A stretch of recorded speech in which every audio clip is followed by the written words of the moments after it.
మనవరాలు శారీ ఫంక్షన్ అన్నమాట.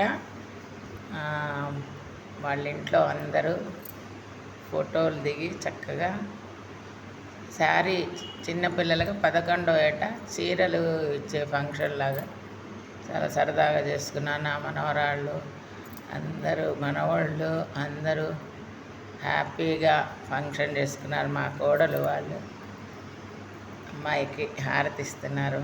చీర పట్టు చీర ఇచ్చి శారీ ఫంక్షన్ లాగా 11వ ఏట చాలా బాగా చేసుకున్నారు. అందరూ సంతోషంగా అక్షితలు వేస్తున్నారు. వాళ్ళ అమ్మమ్మ తాతయ్య వాళ్ళ మనవరాలు వాళ్ళ తాతమ్మ చక్కగా దీవిస్తున్నారు. మా కోడలు వాళ్ళ అక్కయ్య అమ్మాయిని దీవిస్తున్నారు. చక్కగా సరదాగా ఫంక్షన్ బాగా గ్రాండ్గా చేసుకున్నారు. శారీ ఫంక్షన్ అయిందనమాట. చిన్నపిల్ల చక్కటి ఒక వీడియో ఫోజులు ఇస్తుంది. ఇక ముగ్గురు అక్క చెల్లెలు తమ్ముడు అమ్మ కూతురు వాళ్ళిద్దరు